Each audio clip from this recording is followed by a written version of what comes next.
I'm just going to start recording now. So welcome to this Research in Practice event held on the 2nd of March 2022. This is the first presentation of the year, as it turns out. I'm Jacqueline Baker, your host, and today's speaker is Emil Jonescu. Emil is joining us from Perth. Just a little bit about Emil. He pursued his education at Curtin University in Perth. And so he did his undergrad, master's and PhD, all in architecture. And this was after a 10-year career in policing. Now, the story of how he came to switch from the police force to architecture is a pretty interesting one, as is Emil's fascinating and partially tragic, partially fascinating life story of moving from Romania to Perth as a 5-year-old and surviving the difficult conditions that followed. But that's Emil's story to tell, and I believe he'll be sharing a little of it with us today. He's also keen to share with us the findings of his PhD, which focused on designing humane and dignified police lockups. Emil is a principal of research and development at Sharley in Perth. Prior to his current role, which he's held for around a year, he was an academic teaching construction management for about 5 years, and he's held various roles in private practice and government. So after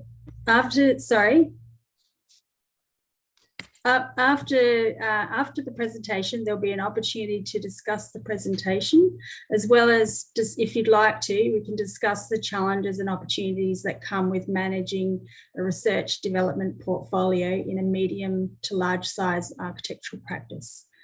So I might hand over to you, Emil. Thank you very much, Jacqueline, for that very generous introduction. And I think you've covered it quite well in terms of some of the sequencing from today's presentation. Quickly just wanted to acknowledge the Indigenous peoples of the lands that we all meet on today, and pay respects to their elders, past, present and emerging. And what a crazy world we live in. Last month, a lot of what is happening today was happening. So wanted to quickly put a shout out to our Ukrainian brothers and sisters as well, and wish them all the best. Which, now let me see, there we go. Let me quickly start off by talking about my early years in Romania. So born in Timișoara, Romania, which is the second largest city in Romania, which is a very, very beautiful. It's renowned for being a very picturesque city by all accounts. But my recollection of the country, which was communist, up until I believe it was 1989, which truly surpassed us coming to Australia. My memory is really of it like this, and I think it's quite timely when we see some of the footage that comes through from Ukraine, which is suffering at the moment, equally at the hands of Ceausescu. A lot of people suffered in Romania as well for many years until his demise in 1989. We left at the age of, well, I was 5. I have a brother who was 11, and we were thrust straight into the Australian world and education system without so much as knowing that Australia even existed, or that English was another language that was on offer. Most people at the time would have had French, German or Russian as a second language. So it was really interesting times, and it was a very, very difficult upbringing, at least for the first couple of years, where we were getting a handle on English and being able to communicate, and I guess the tolerance for outsiders was much less than what it is now. One of the first memories was moving into a social housing high-rise flats, similar to the previous slide, but obviously with an Australian flavour to it. And doing it pretty tough, to be honest, at school. Getting a couple of beatings a day was pretty much the norm. So I'll talk about some of this background and what potentially, well, I think led to this sense of need for justice and being involved in justice and supporting people in injustice. And that sort of led me, and my brother for that matter, to joining the police force. So I joined in, what would have been 1996, and that went through to 2004/5. 4/5, I say that because I dropped to part-time to pursue full-time studies in architecture.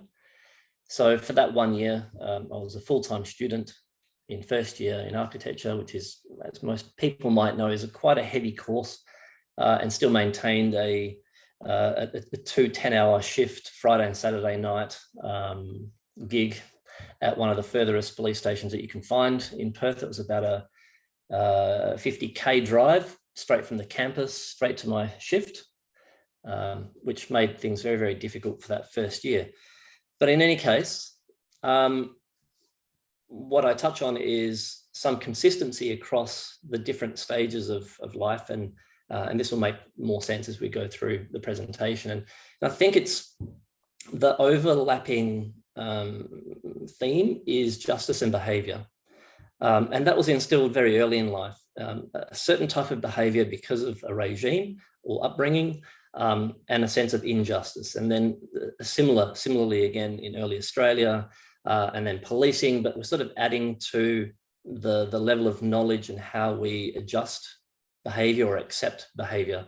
And that really became the main, I guess, point of departure from feeling like I needed to assist humanity or society or community by facilitating justice through the criminal justice system, and then to being a little bit more enlightened and educated and realizing that I can do this and consider community and doing what's best for community through understanding behaviors, but through architecture and urban considerations. So I think it's been fairly well touched on, but this is just talking to the fact that there was some key stages, I guess, of study and employment that led to where I am now at Sharley, and I'll talk to that probably towards the end, but that there were certain overlaps as well. So picking up from the PhD, and then there was a couple of, I don't know if you can see my pointer, but there's a couple of stages of working in a government context. As a student, worked at Hassel as a student architect. In between the two government appointments there, I started a small practice of my own. And in between all of that, obviously having a passion for research and thinking about the policing and detective type methodologies, asking the question why and trying to understand and uncover was always there, and continues to be there throughout. So, and just on the lectureship, that really started because of that experience in government practice as a project manager and designer for local government.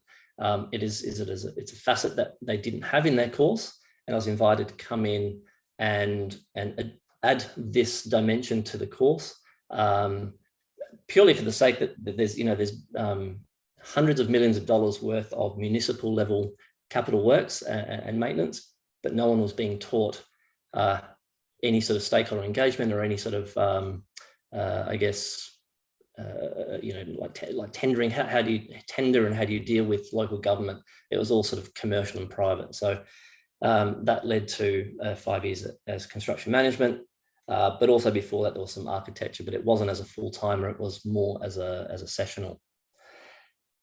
And I think what's important to realize is, for me, and I realize this retrospectively, is that there were a number of tools that came with the upbringing that I had that I took into policing, which comes in handy too nowadays, I might add, when you see empty shelves. And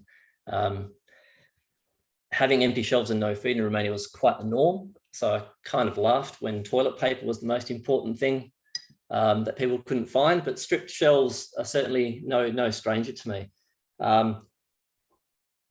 So going sort of forward a little bit to the research and the more learned perspective on different principles and theories started to retrospectively answer and fill in the gap to what I learnt on the job and through police education, because there is a whole education stream in policing. Was that everything for policing? And actually cite back to a previous presenter, and I'm really embarrassed that I don't remember his name, but he was talking about, I'm sure you'll remember the scenario, he was talking about behaviour and norms shaped by the place and the activity. So he was talking about you can't play poker in a cinema. I would add to that through the policing lens and say it's the terms that police use is time, place, and circumstance. So place and circumstance is certainly in alignment to that, and I would add on top of that time. An example of that would be, there used to be a commercial on TV with undies bathers. That might ring bells depending on where you are. Depending on context, you wouldn't wear your Speedos in the city, but it's acceptable within a certain distance from a pool or an ocean. And where that kind of line is crossed is kind of anyone's interpretation, and that can be about circumstance. So you could wear budgie smugglers in the city if there was, say, a beach volleyball exhibition in the middle of the mall. So it's time, place, and circumstance comes into it.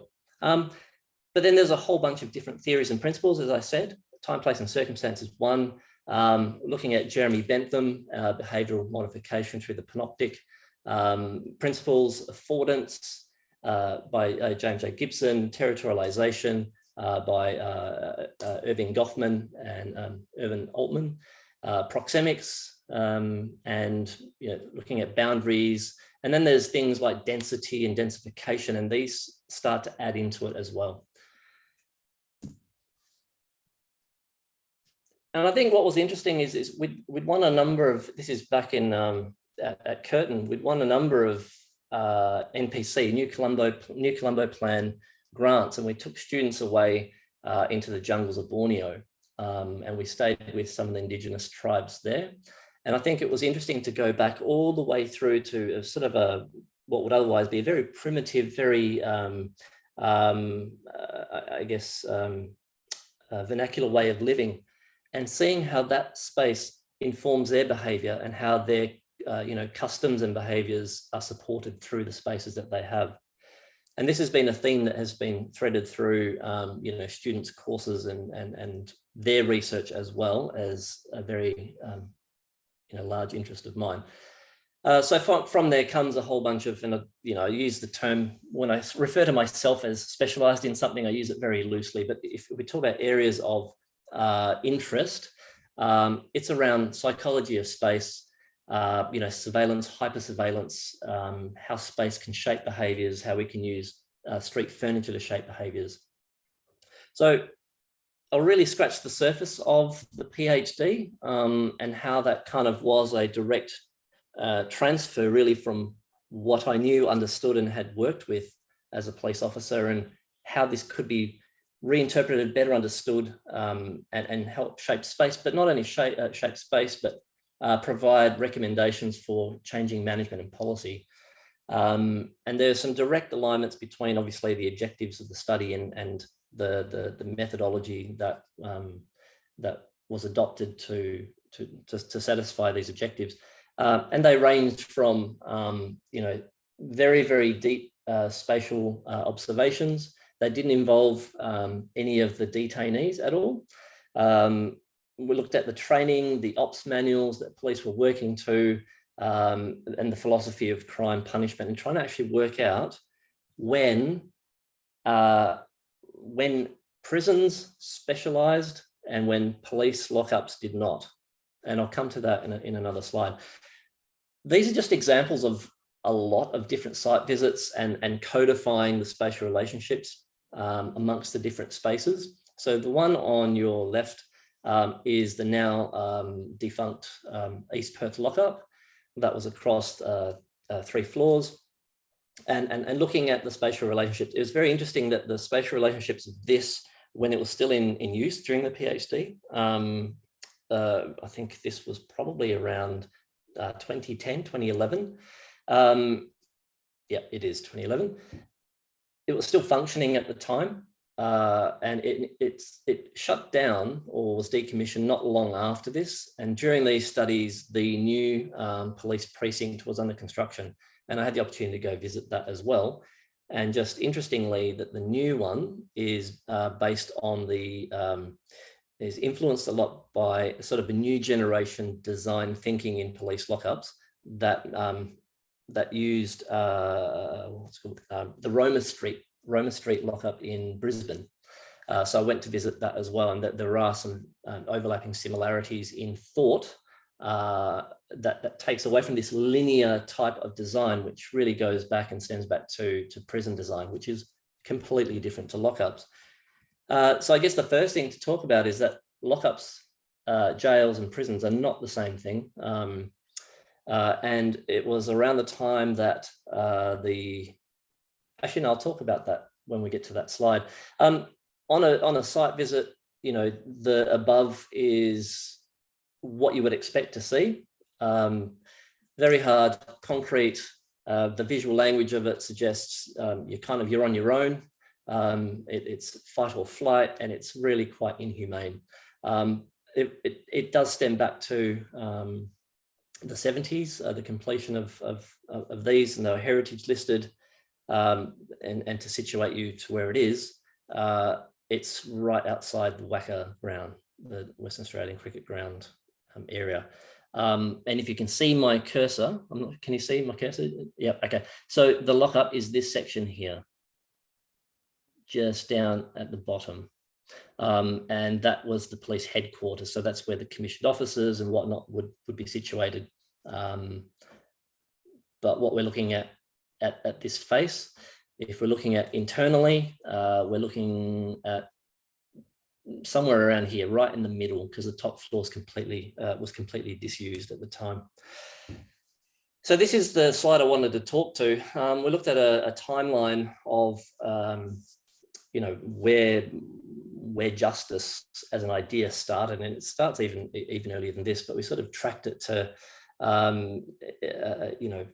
as early as 1760, which starts to talk about penitence and focusing on sort of the cross and the Lord to be penitent, and separating people out in the cells, and the notion of enlightenment where a portion of time in ratio to the severity of the crime was the punishment, and before that holding people or detaining people wasn't considered the punishment. That was just holding them ahead of some sort of torturous acts. And then we tracked, from the UK and Europe and some other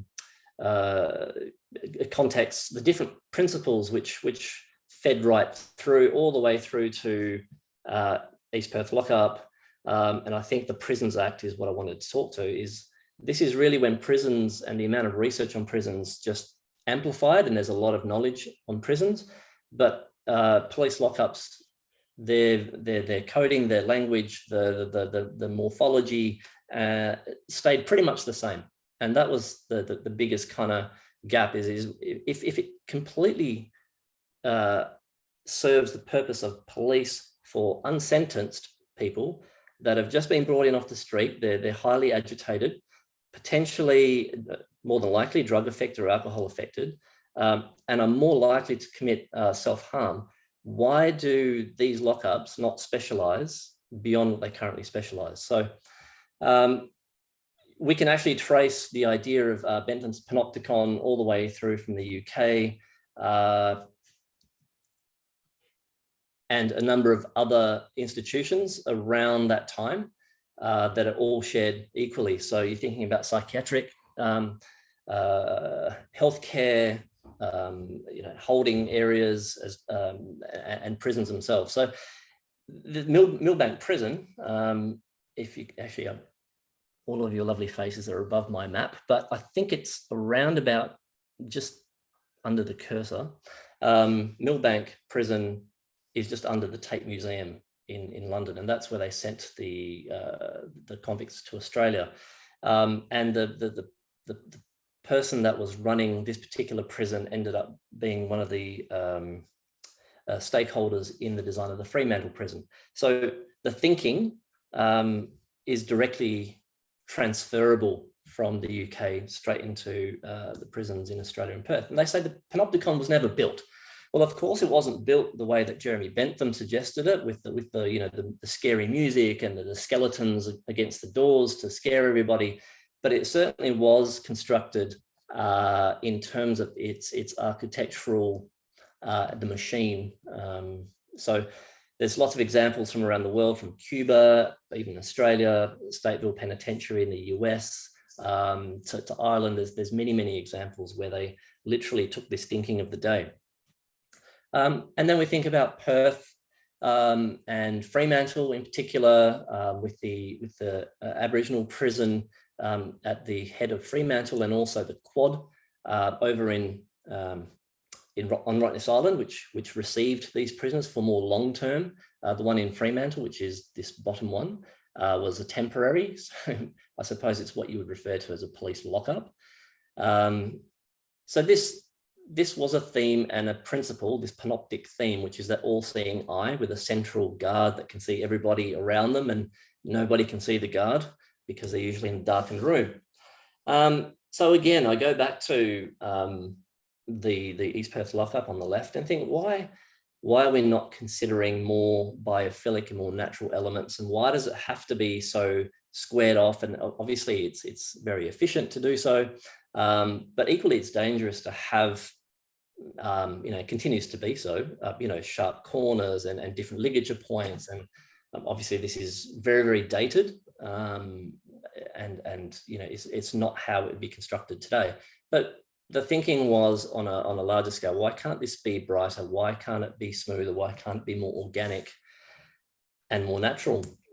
And actually there kind of is. If we think about some of the best practice detention type centers, they're to be found in Austria, that there is some sort of boundary pushing around, is this too luxurious? Is this too nice to be holding people? But it's shifted thinking more from punishment to allowing people to still connect with family, still connect with work, and allow them to work so that they're not completely dependent on the state and come out with nothing at the other side, which will actually put them back into the same position they were likely in before they went in.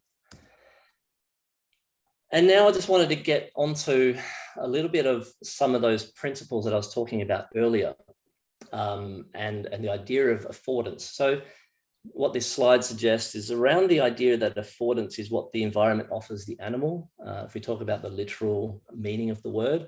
But then there are some overlaps. The way that people interpret space is very similar to the way that animals inherently can interpret space. But then we can take it beyond that, where things become seats. Animals also had to adapt and start to, seek affordance through what their needs are based on what the environment provides them. And the way that others interpret space, depending on that circumstance, I guess, as well as time, and what they know, and what stage of life they're at, and what they're using it for. People interpret the urban environment and also the natural environment in very different ways, and adapt them to their use in very different ways as well. And this is, education-based. The more you know, the more, an example I usually bring up in class is a milk crate. Obviously it's designed to carry milk and it's sized accordingly, but it can be used for a myriad of different things, and it's really limited by your imagination and what you might have seen before. And then we think about time, place, and circumstance with, when you don't know someone, there are, I guess, different things, especially today with technology, that you can use as pacifying instruments to take your gaze, take your attention away from someone in your proximity. So, equally, this could be the scenario, but based on the circumstance and activity, this could be the case. They may still not know each other, but, people go to dancing clubs and they dance with different partners. And that there's a lot of studies around how people space themselves. And I guess it's really, really an interest of mine. And I thought I'd do a bit of a sort of a quick experiment in a food court. This is not the food court that I was in, but it was an example that kind of really supported my thinking and what my findings were. And they were very, very kind of happenstances. I went to a food court very early in the morning, and there was some lady sitting at a table. The rest of the food court was completely empty. I thought, I wonder what would happen if I went and sit quite close to them or next to them. And it wasn't very welcomed, obviously. But as we know, if the food court is completely packed, you could have 3 people at a table, and it's quite acceptable to say, do you mind if I sit here? So based on that circumstance, different behaviors become acceptable. And the example of this person at the Grand Prix in Singapore equally supports that. I mean, you wouldn't go and sit next to this person when you have so much available to you. And same is true for the beach, for example, how people situate themselves at the park for a picnic. All depends on how densely populated and where people are sitting and what the activity is and time. And we can take this to the vertical context as well, and how we can use these principles to develop relationships at the ground plane. And this really starts to talk more to the idea of proxemics and what proximity is appropriate depending on how well you know the people and what relationships you're able to, I guess, achieve, understanding how far away it is. And it's one thing to have that relationship at the street level when you're at the street level, but it's very different because most people don't look up. So everywhere I go, I usually consider it an opportunity to study. And I just love observing people. And I guess that comes back to the policing side of things, is observing people in their everyday behaviors and what they're doing, and is it appropriate, or is it kind of something that's quite out of the norm for the context, time and place that it's in. And there's a lot of studies that I find interesting with the lift. And every time I get in a lift, I just find it amazing how people behave, depending on how many people are in there. So it's a really, really interesting area of research and observation for me. And then it's about, starting to think back to the policing things is working backwards on an observation where you're not just observing the behaviors and the people, and but looking at evidence of what could be happening outside of those times.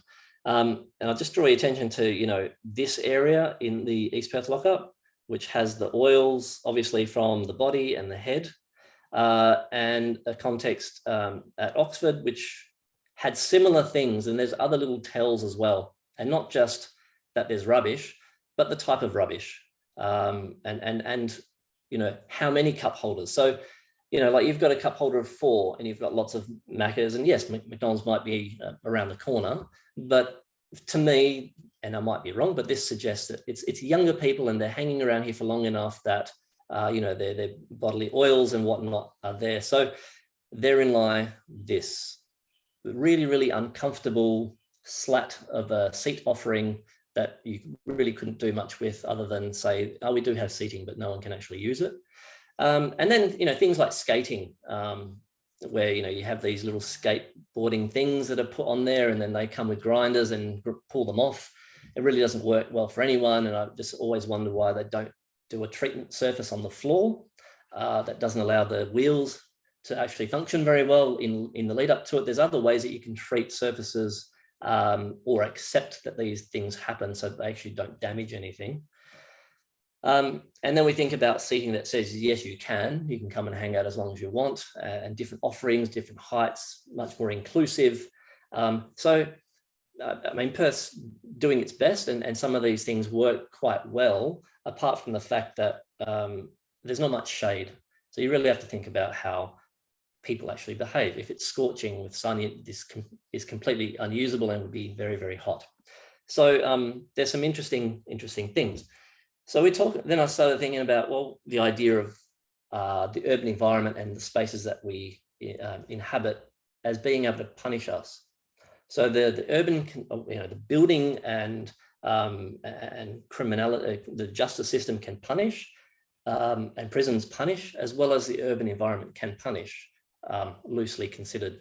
So, you know, when things aren't considered very well for how they're used, we could consider it as a punishing environment. So just a number of examples, and I'll just mindful of the time, so I might just skate through a little bit with some of these and not go too much into depth, but just to say that if we understand these principles, the principles can be used in reverse.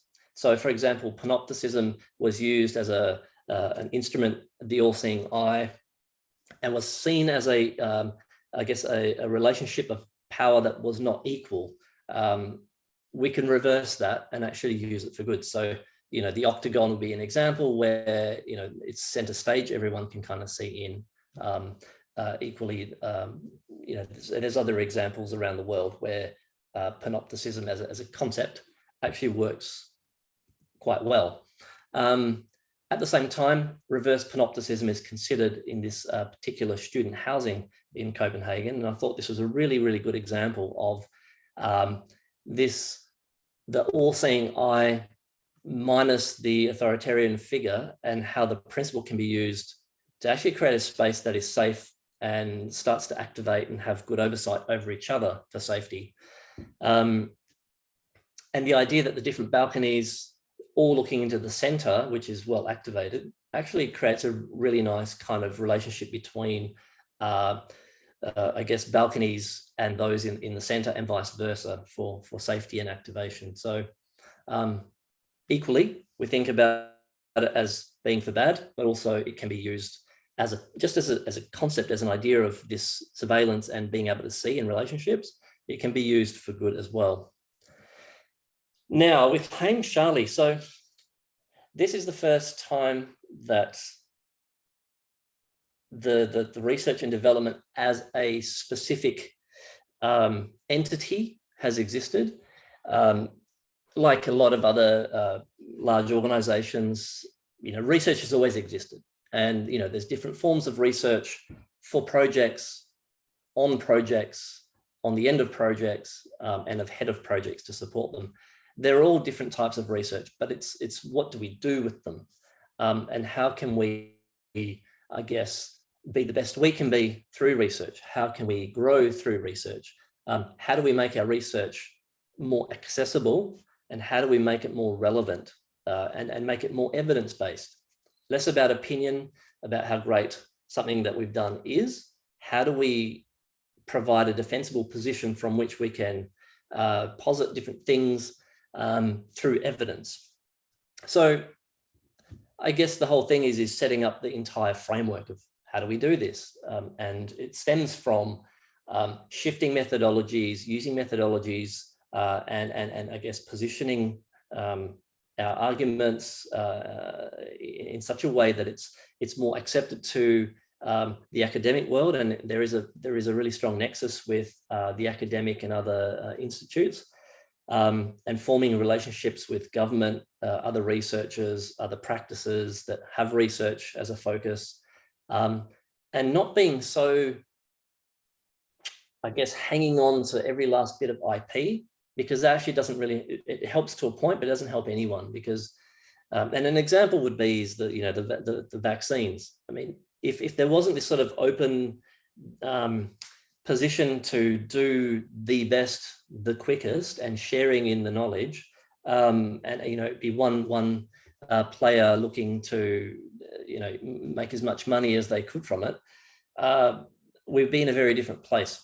So sharing knowledge and sharing ideas and working together, everyone moves forward faster. And I think that it's really, really important to consider that, because I guess in the built environment space, and it's changing a lot. Just recently, it's the idea of the neuro architecture and the neurospatial and the cross disciplines between architecture, urban design, urban planning, and neuro, having that kind of evidence-based empirical neuro evidence to support decision-making and, I guess, post-occupancy understanding is a big thing. And it's when we share and collaborate with others externally that aren't of our own, and be vulnerable to the fact that they have different skill sets that we don't have, but we complement. I think that's where we all move forward.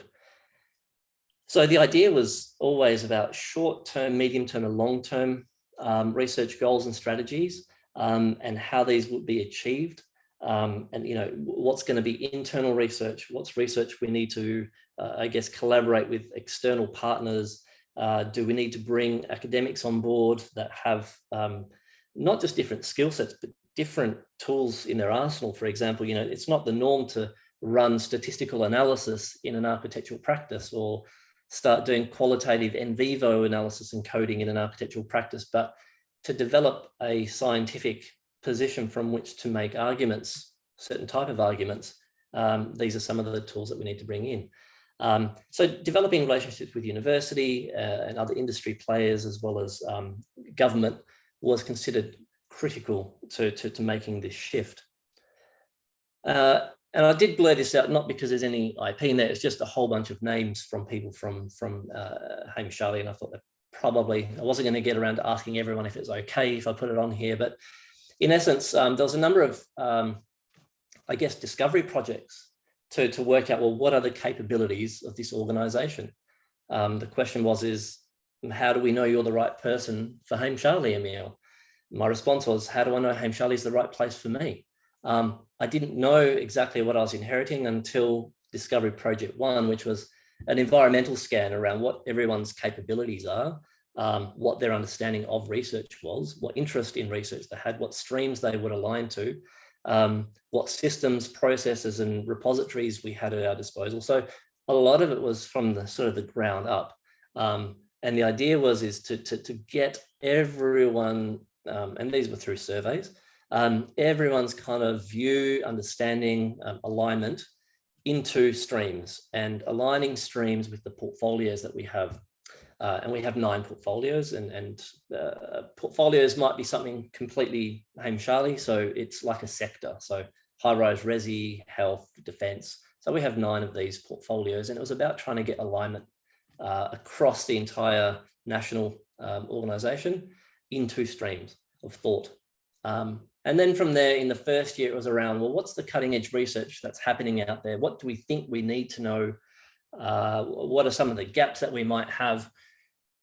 And having a set of, forming a national research agenda, and through these alignments, having a natural group of people to go to that would naturally, I guess, align with this stream and desire to do research in this area. But then also just to kind of get a deeper understanding of what research could be, rather than just an opinion piece or a knowledge piece, which is really just about my last project and why it was great. And okay, well, it might be great, but what makes it great? To what level is it great? What isn't so great? How do we know? How do we benchmark? And if we benchmark to something before we start, how do we benchmark it after? There's lots and lots of questions to ask, and a lot of it could be potentially lost knowledge. So there's the idea of, how do we amplify the research, and what potential spin-offs are available to us, not just a knowledge piece or an opinion piece. And depending on, where we can capture data and capture information, just kind of opening up the eyes to so many different potential opportunities of ways that we can, I guess, amplify that same knowledge by adding to it or collaborating from it. Yes, we already do a fair bit of research, and I guess and this is off of our website and is really a very, very small screenshot of a lot of what is there. But predominantly, it's my position that a lot of this is knowledge, and they do have a lot of knowledge. They really have to be credited for some of the skills that they have in-house, and there's some very, very reputable people that work with us.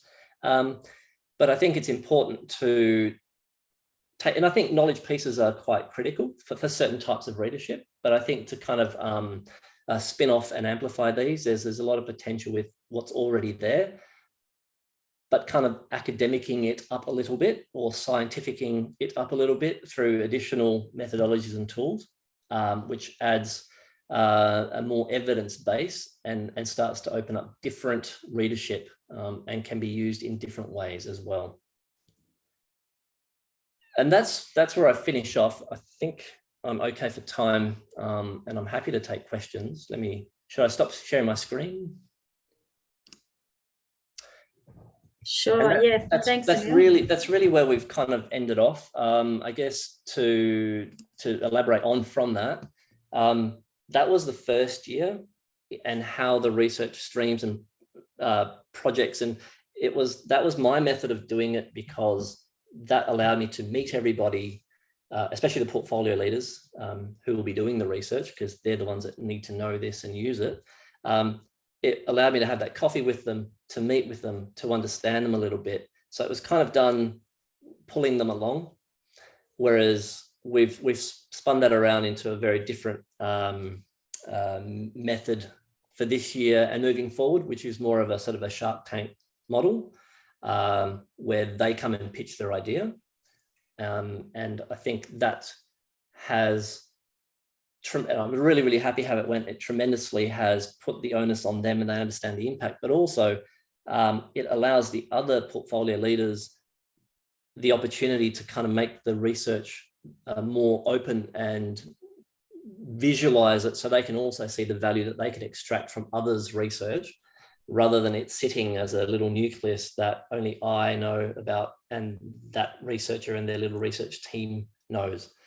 So it's going to be, well, it is a new thing, but it's going to be an ongoing thing in the calendar, and we'll have touch base points, every so often, where people can talk about where they're at, difficulties they're having, and we can kind of have an open conversation around, how we get around this.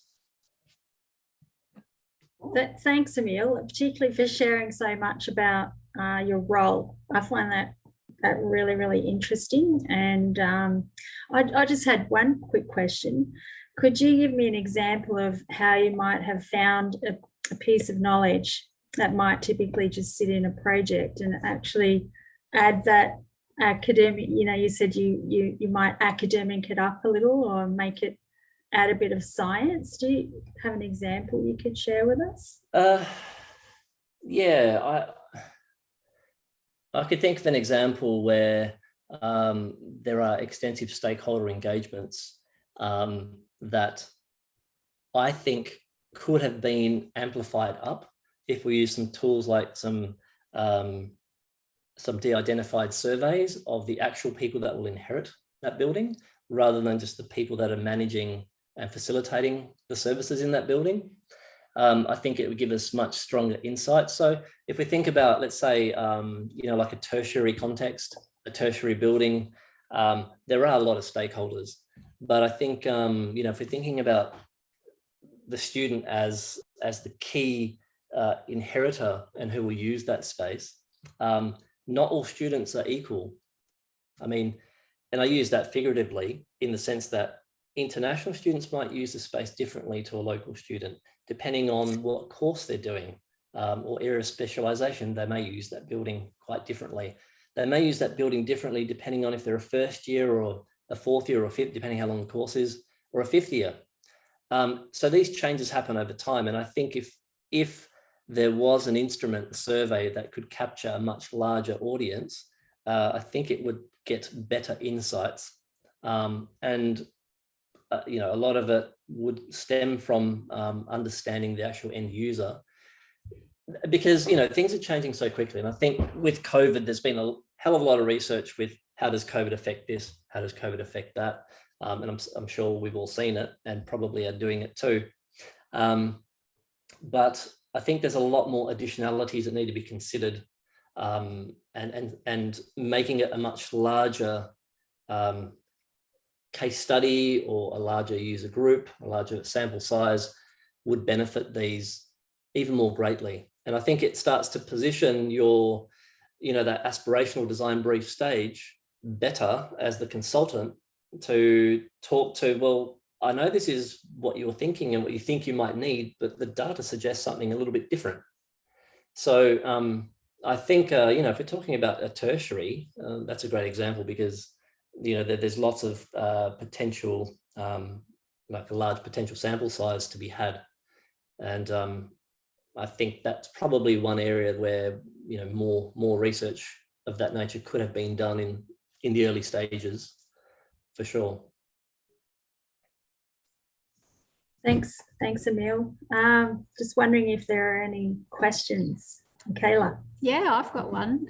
Thank you, Emil. That's a really fascinating glimpse into your journey, but also into the Sharley research system. But I'm wondering if your portfolio leaders are taking the reins in the research, do you have a team of people with technical expertise to help them do that, or are they free to do whatever research they like and however they like?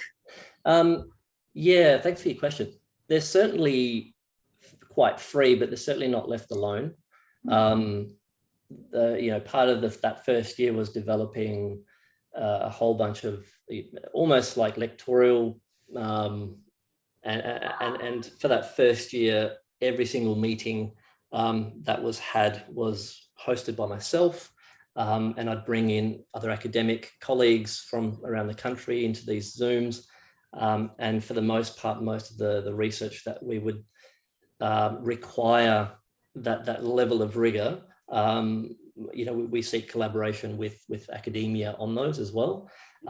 So that through the process of doing, the idea and how scary the idea of research is lessened. So it's about demystifying it as well. There's a lot of terms of reference that we use, which is quite academic, but actually equally there's a counter term of reference in practice as well.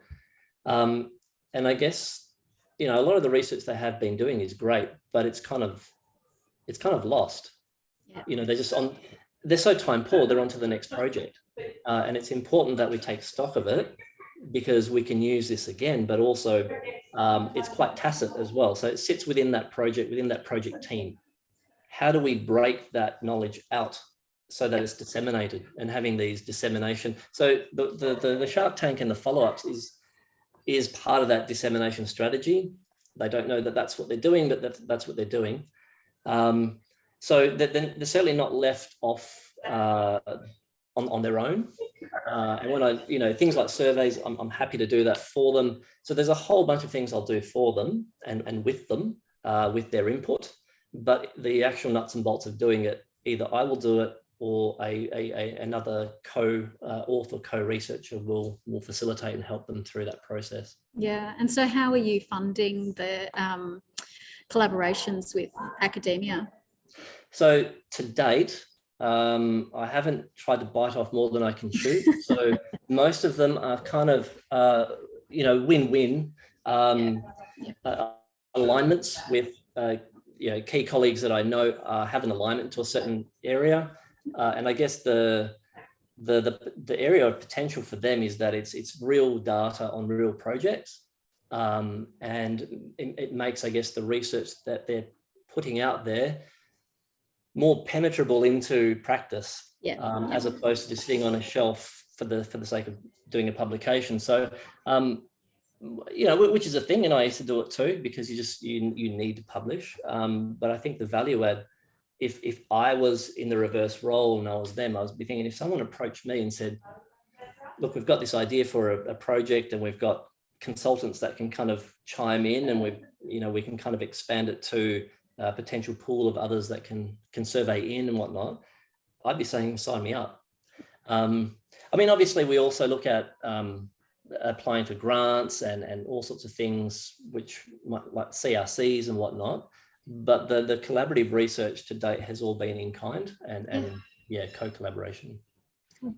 Thanks. You have any more questions, any comments?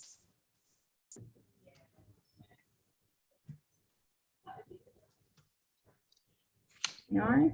Well, I will make a comment. I think it's absolutely fantastic that you're taking it on and clearly making great strides in a very short period of time. So well done. It's a big task, and I'll be watching it with great interest. Thank you. I really appreciate those comments, because it's it's probably a group like this that will probably be the only ones that really understand just how up against it you are, as almost seen as a single academic entity. Although I am a registered architect and have practiced, that's not the role that they see me in there, and they saw me as someone that's going to come in and do all the research for them. And it was a really interesting reality check when it's like, no, I'm here to facilitate you, because if I do it, you won't know it. You need to go through the process so that you can value add to the conversations that you have with potential clients and whatnot. You know, and it's important also not to sit in a safety bubble and do just research that's Perth based, because I'm in Perth and it's easy to access and you know people. It's important that we see this as a national and a global thing. And I think that's one of the key things for them is that whatever you're talking about needs to situate itself with what is out there. You can't just have this epiphany and say, it's mine, because if you don't do a review, if you don't do, and so a systematic lit review for them is kind of a new thing. But how do you actually know what's out there if you don't actually review thoroughly and rigorously? Because others might have already done that and we can learn from that, or we can add to that. But you need to know where you situate yourself before you can do that. Yeah. Yep. It's interesting what you said about this group. So we formed originally for this exact reason. We sort of recognised that it's quite lonely. Like we all have, some of us have similar positions to you.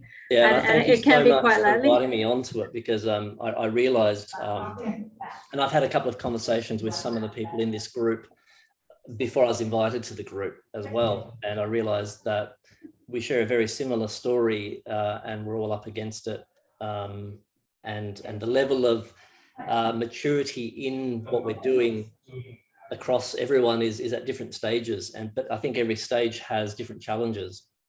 So yeah, mine is at the beginning of the journey, and I guess getting people to have research as a key thing in their conscious at an everyday kind of level, and not see it as something that academics do, because there are overlaps. It's not one or the other. We only practice and you guys do the research. It's actually, you know, it's like this, but you know, there's different levels of complexity even in academic research.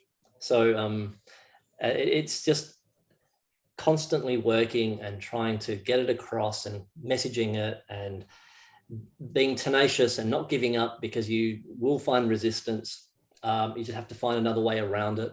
And I guess, you know, offer the right approach to the skill sets and needs of that different person. So some might be, yeah, I'm happy to write as well. I'm happy to do some of the research, but I need support doing like a review. So we can provide that. So I'm not happy to write anything, but I'm happy to contribute my knowledge. Okay, well, let's see if we can find, you know, let's say it's a master's research project and you can be one of the key co-supervisors, for example. That might be a strategy around it where you have knowledge transferred that way. That is still research. Just because you're not publishing it yourself doesn't mean you're not going along the journey and learning from it, and then you can knowledge share internally as well. So there's different horses for courses, but it's having that open discourse with them and just getting to that point where you can have that honest discourse with them, and them also allowing themselves to be vulnerable and, you know, saying, I don't really know what the hell you mean, you know, when you say systematic lit review or haven't done a lit review for 30 years, and saying, you know, I'm not going to dump you in it. There are tools and support networks around that. But yeah, it's having the dialogue that's really important in the first place. So Linus, do you have a question? Yep. Hi, Emil. Hi, everyone. Thanks for the presentation. It was really great to see how your research strategy in the PhD also translated into the practice and helps the practice out. I had two questions. First one being, like, was it easy to convince the portfolio leaders to participate in your research strategy? And what I'm really curious about is whether the portfolio leaders say, yeah, I'm happy to join, but then we'll only give you 30 minutes 3 months later to actually participate. And they'll be like, I don't want to write, I just want to talk. what's the huge difference between that? So yeah, that was the first question. Absolutely. That is exactly what I experienced. In particular, in the first year, that is exactly what I experienced. And I think my approach, although strategically it was about meeting everybody and having those one-on-one dialogues, it probably was partly to blame. Like, I don't look at what others are doing in terms of their behavior. I'm looking at what am I doing that I can change. So for me, it was like, okay, this needs to be visual.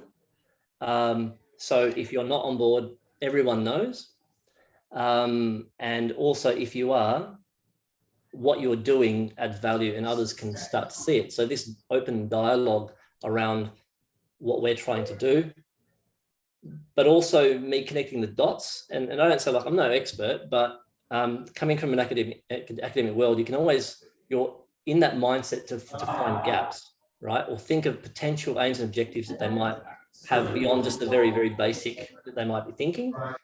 And it's having these touch points in these open dialogue forums that really, I think a lot of them also saying, yeah, well, we've got this partnership that Emil put together, and I've got this partnership that Emil put together, and they're starting to see the value of what can come out of it and what they can get from each other. That certainly has helped the conversation. But yeah, definitely, and they are time poor, like I'll give them that. They have additional pressures, and the limited time that you do get, and you might set meetings and they get bumped and bumped and bumped and bumped. Sometimes you just have to let those ones go and focus on the ones that are actually going to go somewhere. And maybe that one gets carried forward or something like that. Or maybe it's just, they just don't think it's valuable enough. But it's now a case of it's quite open and transparent process. So everyone's a bit more accountable, and having these touch points, probably make them every couple of months maybe, will be again another iteration of that transparency, and everyone knows where it's at. And because everyone can hide behind an email, right? Like I can send out a trajectory of a project plan and everyone can see where everyone is at. that's providing they read the email. So it really doesn't make any difference if I do that. But if we have this sort of more open dialogue forum, I think that's really turned a corner. Okay. Did you have another question or follow-up? Yes, actually. So it does segue from talking about that open discussion and having that value, everyone seeing value from those discussions itself. The second question that I had was about research outcomes. So how does the research outcomes from one project actually feeds into the other project? So I guess as a researcher on your side, it's like you've really created an outcome as a writing piece or a report. How do you get engagement from the other portfolio leaders on that same project? And then how do you actually get impact? So is it something like you give the report to someone who's going to design the next prison, and then they're going to read exactly what the report is and then take those learnings into the new design? Or do the portfolio leaders just like, yeah, we've produced it, that's the end of the project and we're not going to look at it again? Yeah, thanks for that. It's actually part of a larger 5-point dissemination plan. So if we think about the pinnacle, and this may not be everyone's idea of the pinnacle, but if you think of the pinnacle as having acceptance into a reputable journal as the kind of the upper end of the rigor of how much research you might conduct for something, that would be one. Then you might take away from that and make it more for readership, but less scientific, but more people that are looking at research and what's out there. It might be like another piece, like still like a downloadable piece, but pared back without all of the scientific jargon in it. And then you might have a knowledge piece which just literally explains what we did in very layman's terms, which might make its way onto the website. But I think it's important as the dissemination plan is that if you're going to go to that level where it's has that much rigor in it, is also conferencing. So a lot of people are scared of conferences, but they have been doing them and they're going to do more. about disseminating these things out globally, if possible, and also then providing links internally to these presentations. And also there's another system that we have, which we call a NEX, which is a national exchange, which is actually similar to this, but someone might present their research project in this type of forum. And it's, there's a dedicated hour that everyone in Home Sharley can put pens down and attend NEXs. So there's other means and methods of, I guess, having this knowledge break out of even just the project team. I mean, strategically, the project teams are not just from Perth and not just from one portfolio. They're actually made up of people in those streams, and those streams are from all different portfolios.